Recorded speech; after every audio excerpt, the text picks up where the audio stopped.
Welcome to Black Hat Windows Security Conference 2002, held February 7th through the 9th in New Orleans, Louisiana. The following videotape was recorded live at the conference and produced by the Sound of Knowledge Incorporated.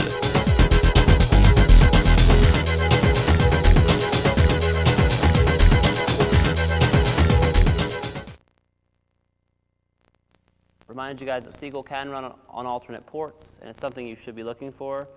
And SQL ping 2, not SQL ping 1, but SQL ping 2 is the way to do it. That's a CHIPS tool. Okay, how about some tools to check for web vulnerabilities?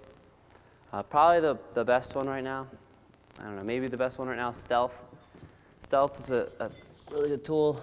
Let me sit down here, show you what it looks like. Shortcut to Stealth, where are you?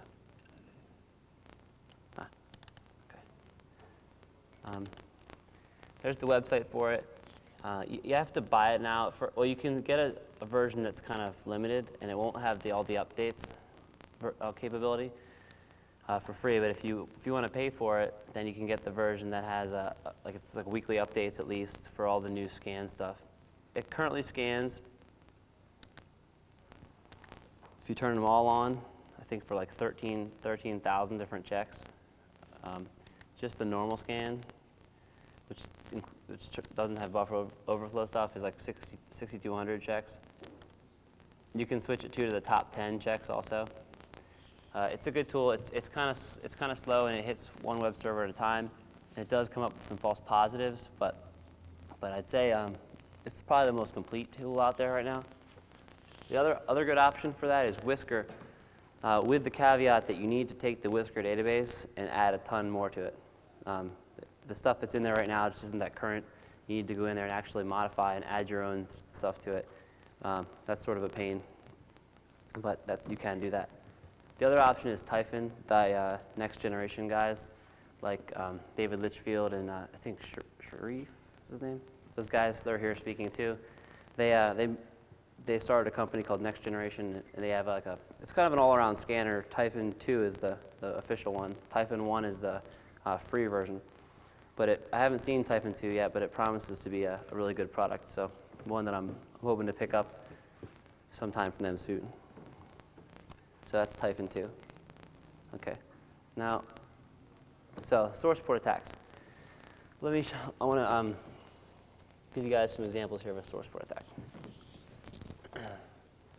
Okay.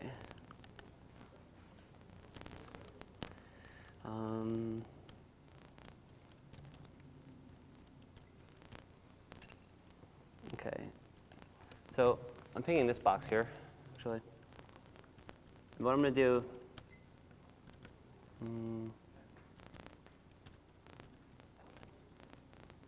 so let me turn off the UDP.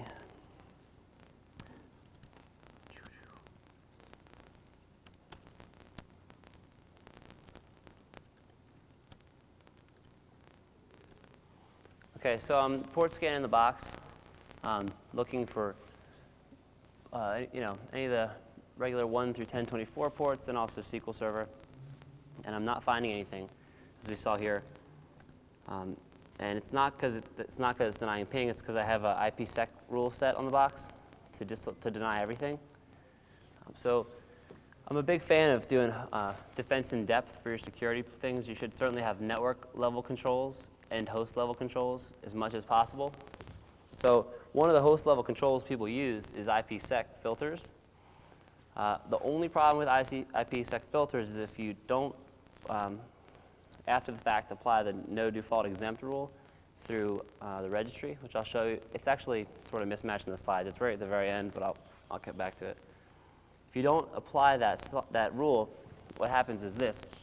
IPsec, when Microsoft was designing their IPsec, there was, to allow Kerberos, what the rule should have been was anything coming to port 88 with a source port of 88. So source port and destination port of 88, let it through, because that's the way IPsec needs that to work. So the problem was they actually, instead of going for the and there, they swapped out for an or. So anything with a source port of 88 or a destination of 88 can come through IPsec. So this should freak you out if you use IPsec. So I'm going to specify a source port at 88 here. Okay. Remember, we just scanned at nothing. Now I got a source port at 88. I can see everything. So those of you that are relying on IPsec and haven't applied that registry key, you're in trouble. Okay. Your next question is probably, how do I connect to port 80? Right. I mean, well, we want to launch a web attack against it. Okay. But we know we can't see it unless we're coming from a source port at 88 of 88 rather, yes. So I'm gonna have to go through this, changing my settings again. Dang. Okay, I'll be quick.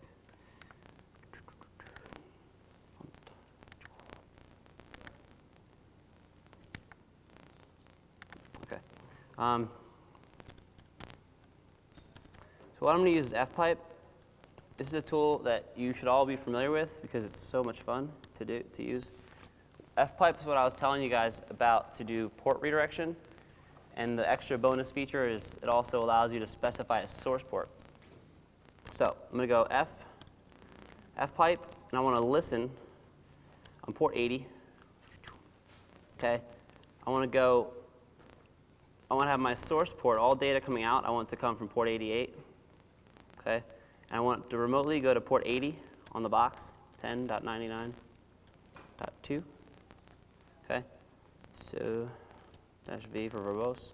Okay, so fpipe, we're listening on port 80 and specifying a source port of 88 and going remotely to port 80 on this box that we identified in the other window. So here we are listening down there. Okay. Back to our other window. So those are the ports we have. Now what I'm going to do is I'm going to run stealth. Okay. If we run it against the host directly, it's not going to work. But if we run stealth against ourselves and redirect it back to the host with a source port at 88, it should work. Okay. So in the background, you see all the connections. That's us hitting ourself and then getting passed to the box through the IPsec filters that should be saving us but aren't. And so now we're getting the results here. It's identified it as 5.0. It's just checking away here. And it should be a pretty default install. I actually reused the box, but I deleted IIS and then reinstalled it, so I'm hoping it'll be a clean install. So it'll find something for you. But the point here is to show you guys port redirection, and then to show you guys that IPsec is not necessarily flawless. This is published. It's actually in the book. It's like page 400 and something or other. So it's not a big secret, although it's not as published as it should be. I don't think a lot of people know this. So be aware that you can definitely connect through IPsec if that setting isn't configured. Okay. So this is cruising along here. So we're hoping we find something by now. Oh, okay, we got something. I wonder what we found.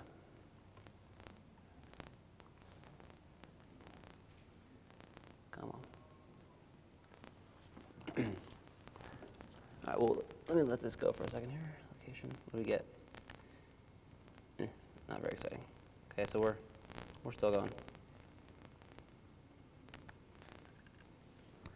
Okay, so the point of the story here is, though, all we'd have to do is once we find the vulnerability, be it like a Unicode or superfluous decode or code red type vuln, we just set this data pipe up and we attack right through it, and then get our shell back, and then it's as good as the IPsec wasn't there.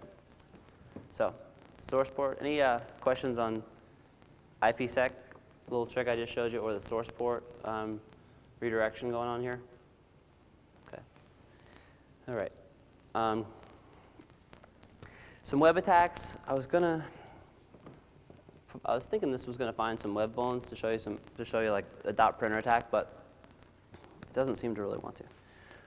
So we could. Okay, I'm gonna stop this.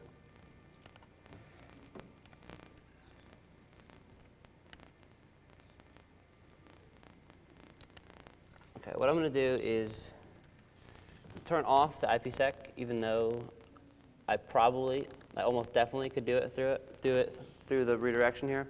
But when I tried it up in my room earlier, it didn't work. And I'm not sure that I didn't do something wrong, or there's maybe something else going on. So I just want to launch the attack directly, because if it didn't work in my room, the odds are it's not going to work here, just especially my first time giving this speech. So, okay.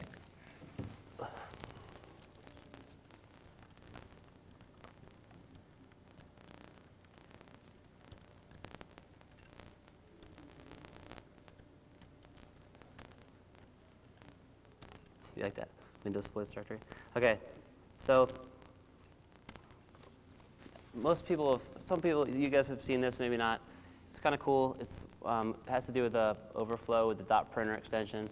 Just wanted to show you one little web exploit. So the first thing we need for this one to work is a netcat listener. We need to put something on our box so that when we make the exploit happen, and it sends us the shell that we're trying to get out of it back, we can catch it. So that's what this one's doing right here. Netcat listening on port 8000. Okay. So I need less of a prompt here. Okay. All right. So just put in the command, Jill, the victim host, which is 10.99.99.2. The port is 80, and the IPsec is now off, so I can go directly at it. And then my IP is 10.99.99.1, and I'm listening on 8,000, I think. Yeah. Okay. So I hit enter, come back over here. It sends the buffer overflow, makes the box send me back a shell, and here I am on this box right here. ipconfig, and I'm on that box. Okay, so now this is kind of how it all starts. So what we're going to do from here is what we need at this point is tools. We're on a box. We need our tools. So this is actually my production system, so you get to see all my stuff. If you see anything that offends you, I apologize. I just don't know. I don't know what I'm going to cross when I'm typing on here. But okay, so I turn on my TFTP server here. What I want to do is get some tools over there. So I'm going to, first thing I'm going to do is, come on.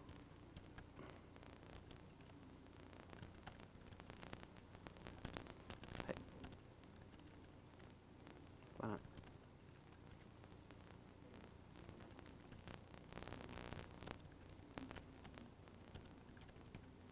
Okay. All right, so I just made a little directory called Erik. I don't know if it's on here. Who am I? No. Well, we can put it over there. Just so you know, we're running a system right now, which is kind of cool. So I'm going to try to scroll this up. I can't type clear screen because of my shell. So I want to go TFTP. I'm going to TFTP back to myself. And I want to get, the first thing I probably want to get in this case would be probably LSA dump too, because that's one of my favorite things to do.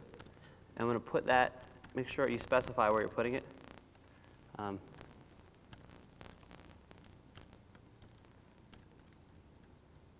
Okay, another trick is to make sure that your TFTP server is definitely on send mode. Transmit only, that'll work. Duplicate. What are you doing here? Okay, all right, so that should be good. Let's just go make sure. No, it's E. FTP. Okay. Just making sure it's in here.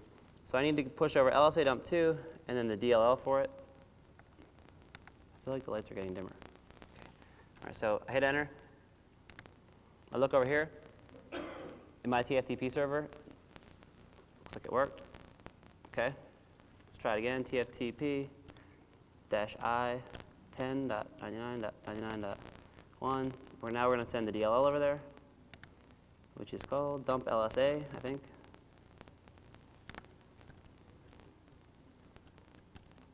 We're gonna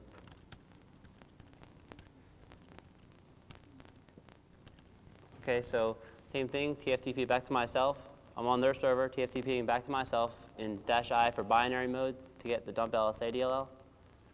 And I'm hitting enter, and I'm hoping it works, and it does. Okay, so now I have dump LSA over there. That's cool. That's the first thing I will get over there usually. The next next thing I might do, I would maybe push over pt.2. Okay, let me just, I might as well just do it that way for you guys. Hold on. This is pretty much exactly how it happens. So I want to get pt.2 ought to cut it. This. I'm just going to take them down to my directory here. Okay. So 2 more files we have to push over.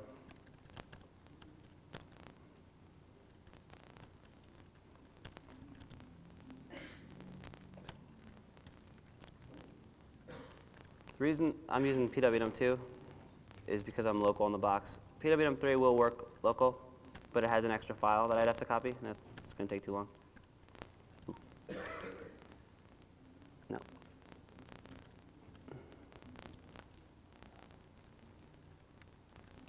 Is that right? Okay. One more.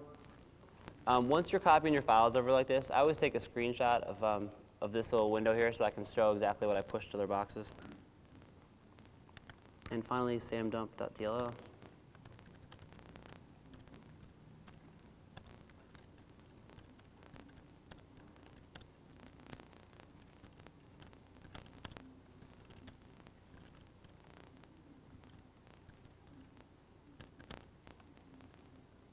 Yeah.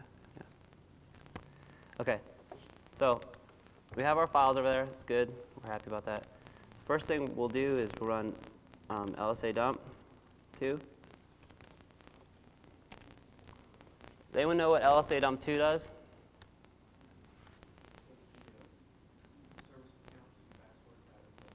Yep. Yeah, that's there's one more thing I want to push over there, because I don't know if it's there. Yep, there's the password right there. I hope this is where it is.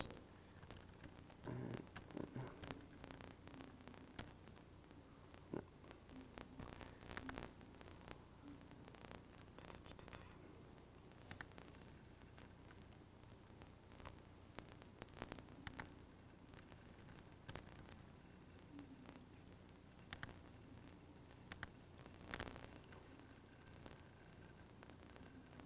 I want to put SC over there because that way I can show you the final piece of this little puzzle here. I can't do that better. Oh, I can. The whole time I could do that. All right. So the first thing we found out here is, and this is totally rigged. I mean, I set this up, obviously. There's a service called Telnet Server. See it there? Telnet Server. We know this. There's a service called Telnet Server. We know the password is now Black Hat. It dumps it out in clear text. But what we don't know is what the user account this service is running as. Is it a local account? Is it a domain account? What's the username? Who knows? So that's what we need to figure out right now. And I'm going to show you a cool way to do that using the SC command. What we really want to happen here is we want to find out that this account is running as a domain account. If it's running as a domain account, we just made the one little compromise of a box that's just a regular old member server, and we just own the whole domain due to it. A lot of people, and this happens, so many of my clients recently, people are running service accounts under the context of domain administrators. Like backup accounts and antivirus account services, they're running them as domain admins. If someone owns any one of those boxes, they will own your domain. It's very ugly, and it happens all the time. It's almost like the big secret in Microsoft hacking. I think it just happens so much. So SC space QC, I'm using that SC command, which I think is from the res kit. Any Microsoft person want to chime in? SC? I think it's in the res kit. I can do SC space QC, which is, I think, query configuration. Okay, and then I just put in the service I'm talking about. So TLNT SVR. Okay.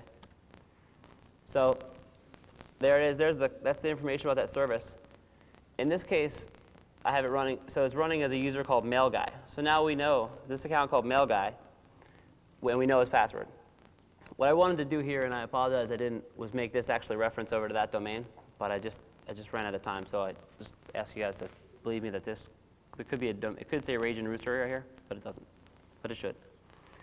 So now, just with one compromise, we were able to get an account mail guy, which, as it turns out, is going to be a domain admin for over there on this domain. And I know it sounds strange, but this happens all the time. I don't think there's been a job I've been on that I haven't gotten somebody on this. So, okay. So now we have mail guy, and we know the password's black hat. Next thing we could do if we want is, and we should, pt.2, run pt.2, grab the hashes. Let's do it like this. Let's go to, we'll pipe our output to hash. So, and then what I want to do here is just, since we're on an internal network and we're feeling pretty secure about passing data, in a real client situation, I would probably encrypt it first before I TFTP'd it back. But just for this case, it'll work. So I'm going to go put.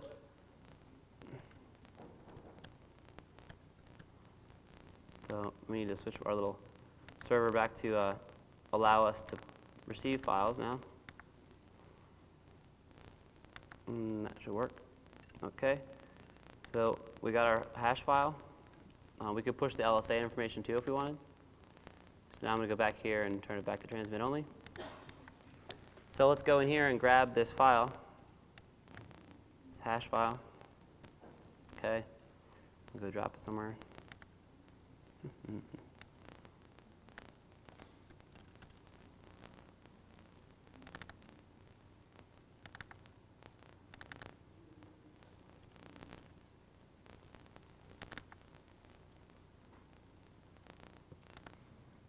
Work.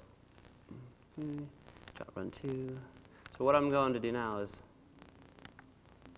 I'm just trying to go get password cracker. Right.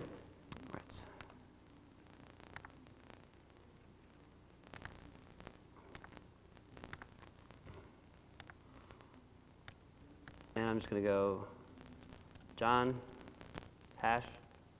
Use John the Ripper to crack the passwords. And there we go. So it's cracking all our passwords in 2 parts. Part 1 is the first 7 characters, and part 2 is the second 7. So we can just leave this running in the background here.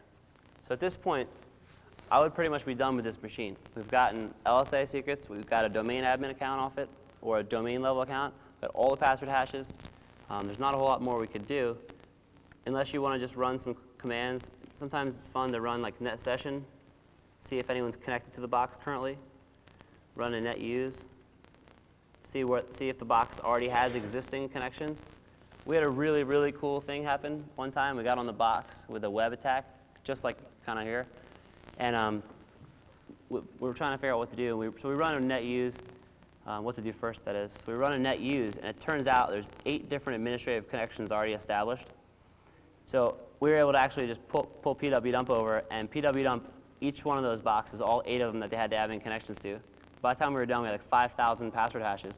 A lot of them were duplicates, but the point being that the person just basically left it wide open for us. So once that box was owned, we used the existing connections and pulled down all the password hashes, which was really fun. Okay, so on we go to our little mission here. Let me get off this box. I think we're done with this box. Anyone have any questions on what just happened there? I'm gonna kill John too. We don't need this gone. You got the point. But I do have 2 windows now. Okay. All right. Now. Yeah. How traceable? How traceable is it? You'd see in the web logs. And let me preface this. I'm definitely not one of our forensics incident response guys, but you would see it in the web logs for sure. The attack. You'd see the tools on the box that I left there in a directory called Erik. I don't know. Anyone else want to comment? What else? I think that's about it. You'd see the errors, and you'd probably see the DLL stuff in the logs maybe from when I did the DLL injection when I dumped the hashes maybe. I'm not really sure. That's intrusion detection is really kind of one of my areas that I don't really get into a lot. But I think that would be about it. Okay. So here we go. Next thing we're going to do is try to go after this box over here. All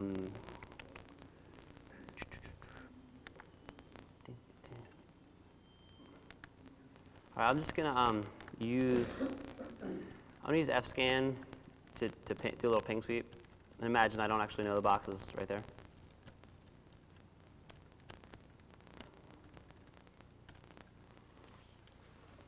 Okay, so 213 is this guy over here. So we're done with this one.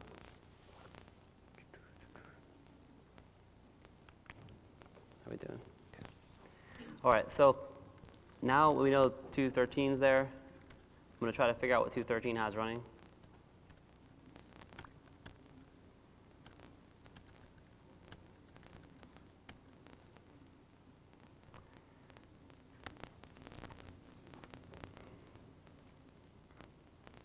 So it definitely has some NetBIOS stuff. That's about it.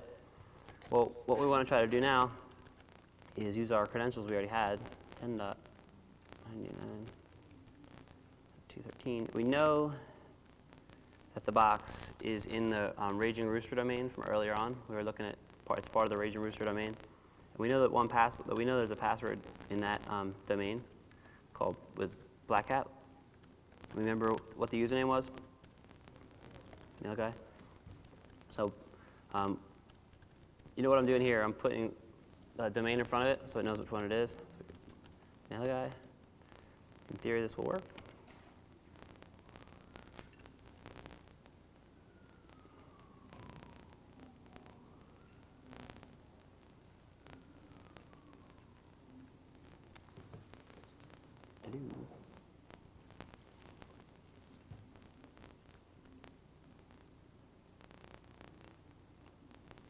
In theory, it will work.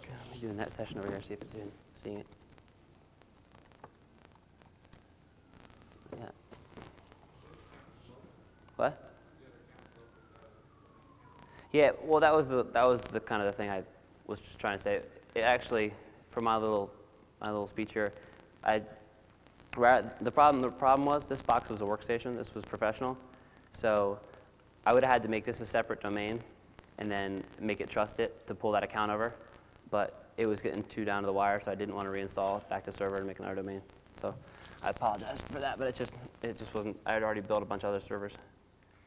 And this is not going, but it's something weirder than that. Okay, well, in this case, it didn't work, and I'm not sure why, but what we'll do is we'll just go on like we would in the job. And we'll, first thing we want to do is, let's try to use the tool I talked about, enum, earlier, to enumerate some information out of it, to get some users out of it, see who's on there. Oops. So we may be able to beat this another way. 231, 13? 13. Okay.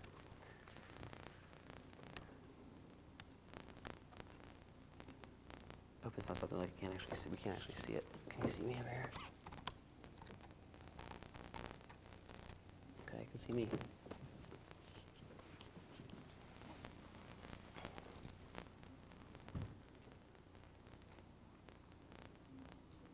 Not that many users. Okay, cool. All right, so I used enum, who was written by the Razor team. I think Todd wrote it, but I'm not totally sure. Todd Sabin, somebody did over there. Yeah, these accounts are pretty much a joke, a lot of them. But in the interest of time, imagine that there was thousands of accounts, and it took us a while to find these bad ones in the bunch, and particularly the one bad pass might be a clue. But I'm just trying to give you guys the idea on how things usually go down. So I'm going to go right for that one just because I know that's the one I know that will definitely work.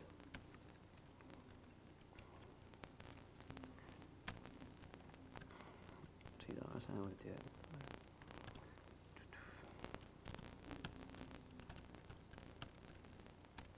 And the password is actually very bad, blank. You'd be amazed how often we find bad passwords.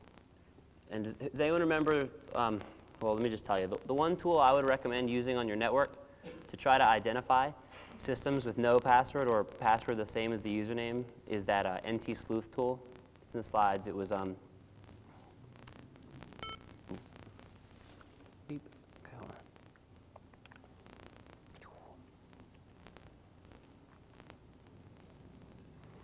The third one down here, MBT enum rather. It's definitely a good tool to go and quickly look across a lot of servers for poor passwords. It's a good one. It's once again, it's another one of these guys who's just trying to put some tools out there to help. He's not a super security guru or anything. He's just a nice guy who's trying to write some tools. So. Is that a command line tool? That tool is it runs command line, yeah. The output is HTML. So you can script it. And it's also, I try not to use anything that's not command line, because once I get onto another box and I bring all my tools with me, I'm kind of out of luck if it's GUI. So that's why I have terminal server. Okay. Okay. So, I just got a little bit ahead of myself and didn't tell you why I care about this box over here. The reason I care about this box is because I know now that it's a dual nicked box. And how do you figure out what boxes are dual nicked? Well, you can use what's called EP dump. It's a really useful tool for doing this. So I usually just use a batch file, and I have a little batch file I wrote up. I write these stupid little batch files for everything. But it takes EP dump and runs it against an entire domain IP list.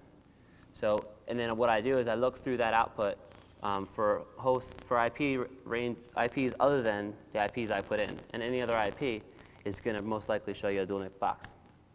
So if we EP dump this box that uses port 135 TCP, we'll look down here in the bottom and see here's the IP we hit. But look at this IP here. We got a 192. So we got another network over there, a dual nick box. So I apologize I didn't mention that, but that's why, besides the fact we only have one other system, but that's why we're going for this one right now. Okay? So here we are. Now we're actually on this box as a null session. Recently, and I thank them very much for this, the guys over at sysinternals.com. I'm going to write this one down. Sysinternals.com has a tool called psexec that makes your life so much easier. We used to have to schedule stuff. Well, sysinternals will go to, because if I hit enter here,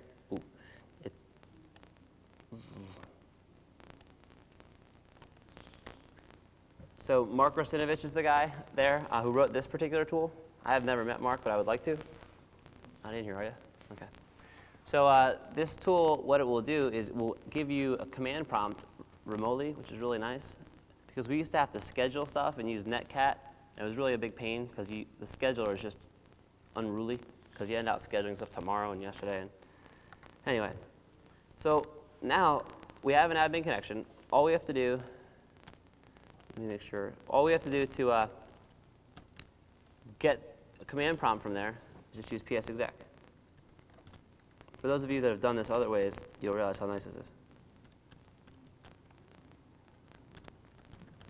So what I'm going to do, it's all the service over there, and then so it basically is like a shim, and it runs my commands and it passes them back and forth. Well, the command I'm going to tell it to run is command.exe. And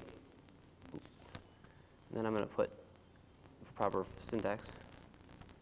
Okay, I need slashes here. Hit enter.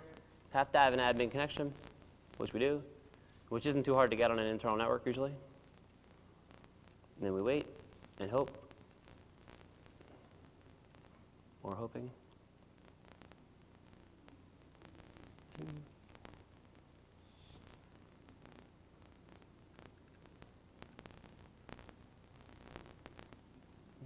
Come on, box.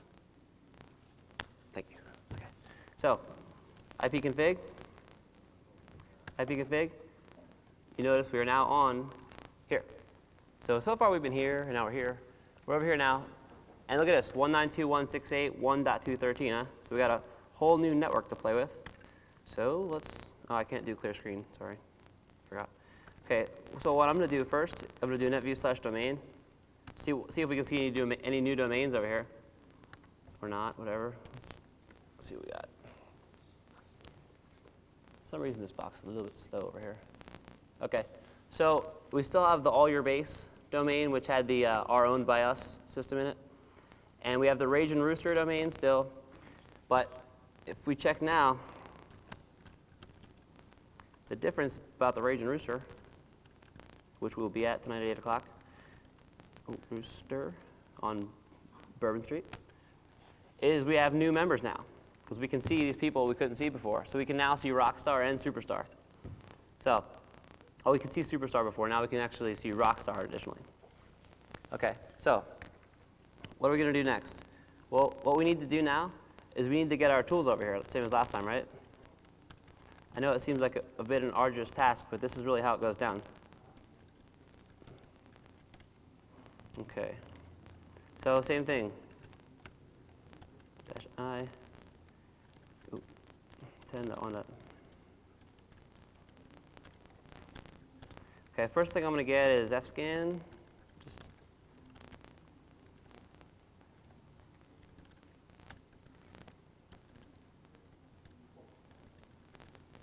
look good? I think it looks good to me.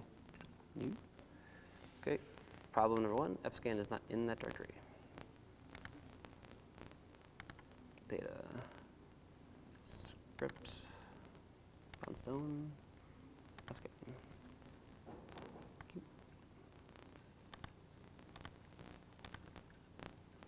Okay. Solve that problem. Oh, I can't use the up arrow, can I? Oh, I can.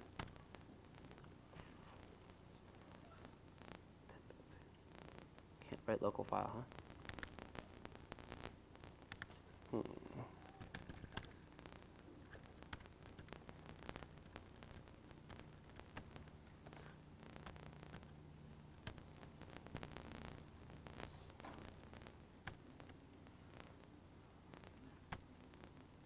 Okay, so just made another directory, and now we can transfer it.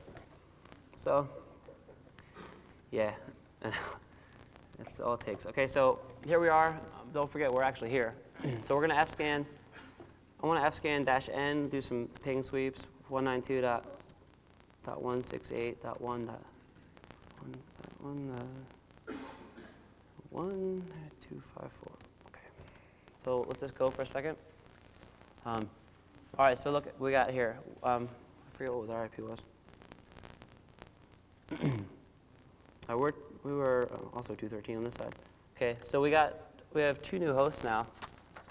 I don't have a pen, but someone can remember .98 and .241 for me. Okay, so we're just going to go. So what was the 2 IPs? 98? Okay, let's start with 98. Let's see what we got here. Yeah, we're missing some numbers here, huh? There we go. That was good.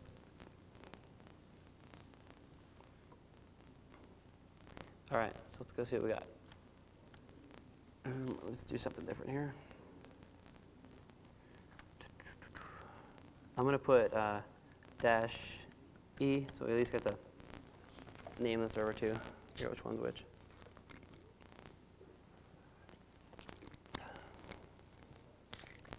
Is 1433? Okay, good.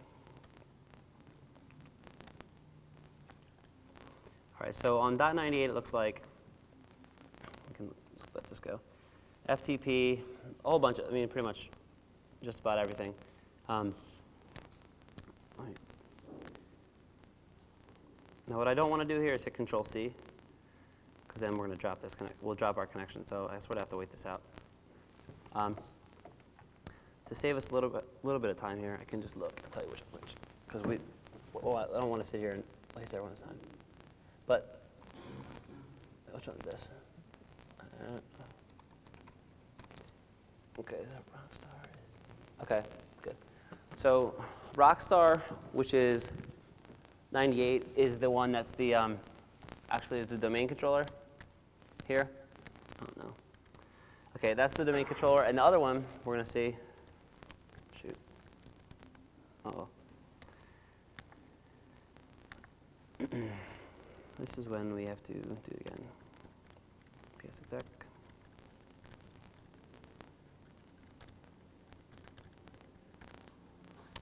Same thing I did last time. Yeah, trying. Okay, so I don't know what's going on with that window over there, but we won't worry about it. Okay. All right, so I'm going to do fscan the other one. What was it? 10.192.168. dot 241. Okay.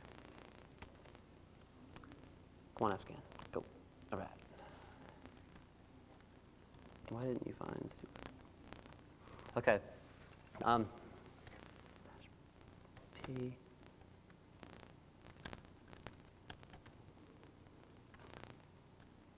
That was 98. We're having a lack of SQL Server problem. Sorry about that. Why aren't you running? You are running.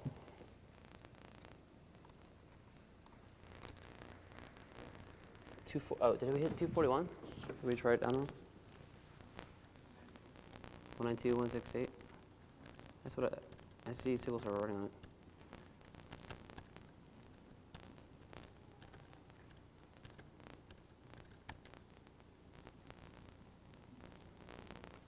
I don't know.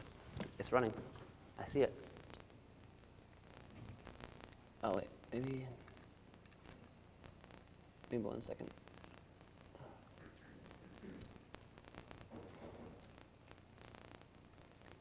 That's why. Okay. I was doing some testing with the IPsec thing, and I forgot to turn it off. I was going to show it to you at this point, but I decided to show it to you earlier. Okay, 1433 really is there. Okay, so the next thing we want to do here is we want to we're not going to attack the domain controller right now due to time. We actually own it already due to the account we have. So let's go after the SQL Server. I'm going to show you how to do it remotely. So we're going to go tftp-i get. All right, let's get sqll. I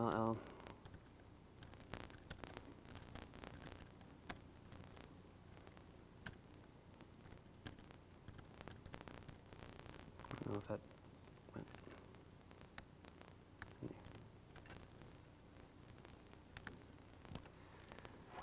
Okay, so we have SQL LHF tool over here now, which is what one of my clients, Matt, wrote. So SQL LHF. I'm just going to run it once to show you the options. We're going to run SQL LHF. Let's do let's go for just against it in regular old 10. It's really useful right now. Say we had just gotten this whole 192 network and there was more than 2 boxes on it. To fire this across the whole thing, it's a totally cool thing. It works really well. It's worked for me recently, actually, very well. So -v.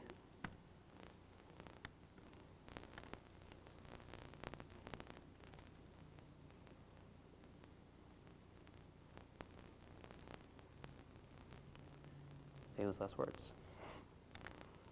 How's this one doing?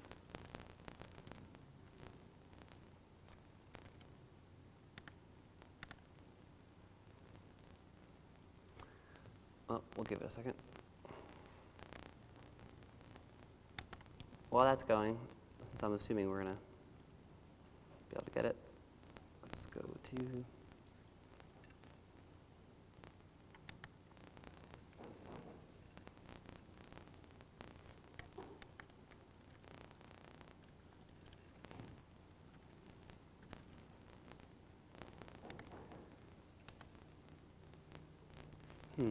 not sure why. Can't do that either. I think I killed it. Yeah, I think they might have, like I said, it's his first program, so I may have, oh, sweet. Okay, well, let's try that again. Or did I break out? I did.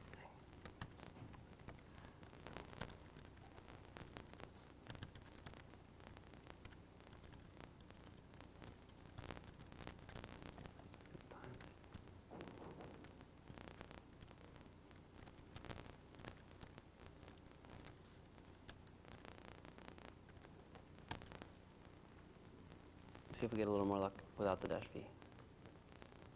If not, we'll just start doing some manual password guessing, which will work too. All right, we'll let that go just so you guys don't fall asleep on me. And trust me, the fact that it will eventually find that the password is SA. Once again, really prevalent. SA password, and SA blank are what I see so much across internal networks, which is why I asked him to write the tool that would just look for those three things. What you want to remember is, you might be saying, this guy Eric's losing his mind, it's just checking for these stupid little passwords. Well, I see this constantly in networks, and really the goal of that tool, the reason I wanted to make it, wasn't to be the end-all be-all for brute forcing of SQL servers, but rather a tool that could assess a large range fast and get the easy stuff out of there. So,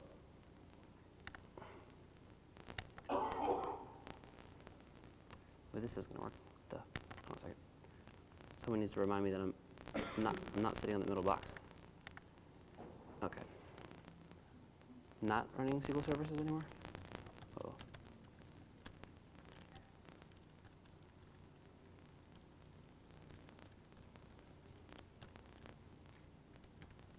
Okay, it is still running them. So, all right. So let's just pretend that we did get it, because otherwise we're going to be here forever.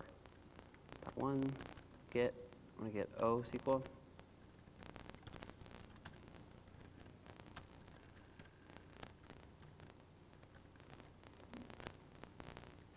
Okay, OSQL.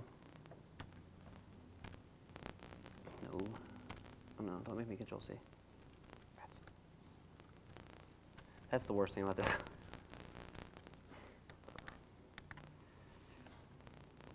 That's why you want to keep two of them open, like this. Yeah, typos are painful in PS exec. Okay, now let's try again. Oh. Okay, that's what I wanted. So OSQL. We're going to go -s to go for 192.168.1.241. And we need to say we're going to log in as, SA. We're going to log in with a password of SA. And what we're going to do is line by line here, -q. Now, this is the part that's going to kind of take forever, so I'm going to show you one thing, and then you're going to have to you're going to trust me we keep doing this over and over. But what we're going to do is run, so we're going to run XP command shell. So we're on this box, we're on XP running OSQL against this box to run a command OSQL over there, if you follow all that. And what we would do at this point is, let's see, let's go user Erik, password Erik, /add. I think I have the things right there. Let's see.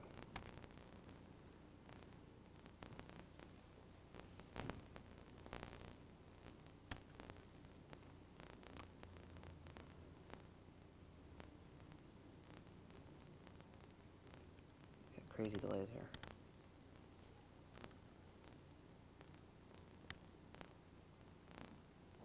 That's not good.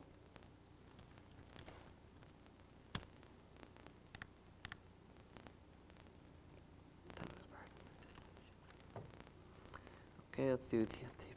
Let me just do one more thing, just in case something's going on here. I'm going to go 10.get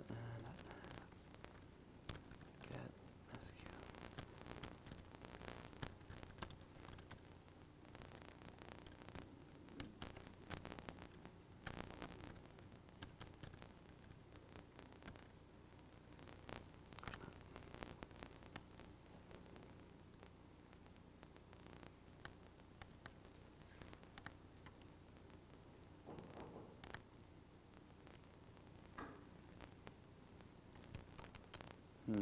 Well, I'm not having a lot of luck finding SQL ping, and I'd probably rather just go on. The point of this right here is that we're on the box, and we're sitting on this box, and due to a SQL Server error on the other network, we're going to be able to connect to that, and then in reality, we'll probably be able to fire ourselves a shell all the way back to here if we wanted. We don't seem to be having any luck with it right now. I'm not sure what's going on with the SQL Server over there, but I'll keep going on, and then at the end, if we want, I'll play with it a little bit. If people really want to see it, they can come up here it'll take me a couple minutes probably just to figure out what's going on. It's probably something stupid. Any questions about that craziness that just went down on the little demo there? Okay. So we just saw our demo, the RU owned plates. Okay, just a couple little bits till we're done here. I would recommend that you give your HSV, like the high vol stuff, immediately when you find these kind of things, because they definitely are a risk to the company. Your report, whenever you deliver it, should be clear and concise. Don't put so much data in there that it's impossible to read. You really want to keep it actionable. So there's items that people can see, like this thing's fixed, this symptom here. Here's all those superfluous decodes, fix them all. But don't focus entirely on the symptoms, rather. I'd like to see people in the reporting, at least I do it in mine, focusing more on the systemic causes, because if you have 30 boxes that have Unicode and superfluous decode vulnerabilities, I'm glad that you found that, and it's good. That's what they pay myself and others to do. But the bigger issue probably is that there's not a consistent patch policy or rollout policy. So, say which ones are broken, but additionally help them figure out a bigger problem to solve this, the bigger cause. So the last thing I would do in your findings, I like to do tactical and strategic findings. So like what I just mentioned there, the strategic finding, rather the tactical finding would be these IPs are vulnerable to this attack. And the strategic finding would be due to the vulnerabilities we found in consistent server builds across your network in the same production network, you need to think about working on building some kind of baseline policy or patch application techniques. So this is just the last thing, and I think what I'm going to do is just kind of flip through these last two, if anyone has any problems, and then we'll do questions. Because really, this week, there was people talking the past couple of days about all this stuff. You want to talk about, use strong domain architectures. I know Laura gave a talk talking about building AD, Active Directory, and so did Rooster. You can use it to push out group policy. So when you have your production network, you can have Active Directory in there and use it to push out group policy to all your servers. You can also use it to push out IPsec policies, which is really cool. So that'll give you an extra layer of security. Not only do you have your network level, but now you're pushing out IPsec policies to all your web servers. So if a compromise does occur, they won't be able to attack each other. So you can limit the attack or the damage due to an attack. Rigid user management, that's just what I was talking about before, about when the person walks in for the audit, just hand them your password file and say, hey, you're not going to crack it in time. I know what they are. I know the admin accounts. I know you're not going to crack them. Hardened applications, that's a lot obviously harder than it sounds, but review your code. The stuff people are building and putting on your IIS servers, make sure you're doing code reviews on it. Principal least privilege, yeah, we think we all know that. Security baselines, definitely something I believe in, that you should have a gold build for your systems before you push it out to production. Defense in depth we talked about. Network segmentation. Please segment your networks, break stuff up with access controls. Don't assume no one's going to break in, because someone will, and you want that to be limited. Third-party audit. Yep, we talked about that. And here's the key that's in the slide that for some reason it's the very end of my talk. This is the key you need to put in for IPsec to fix it. Okay. If anyone wants to write, is people writing? Yeah. I'll wait till you're done. The slides will be on blackhat.com shortly.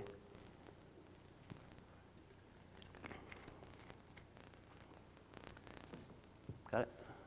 Almost. Got it? Okay. It's also in the 2000 book. Okay, summary. So just to recap, what was the point again? What am I doing up here for the past 2.5 hours?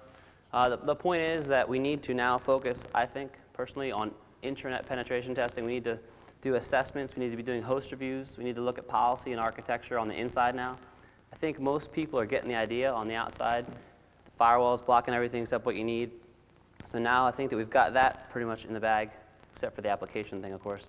We want to circle back on the inside and see if we can't start fixing stuff up, at least the easy stuff on the inside.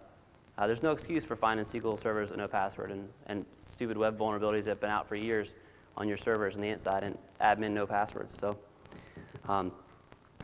that's the point of this whole thing. I hope you got that out of it. Where can we get these slides? Like I said, blackhat.com. Do I have a website? I have a registered website, but it's not up yet. It will be, ericbirkholz.com, and I'm going to put all this kind of stuff up there. But my friend's nice enough to host it for me, so don't hack it up, please.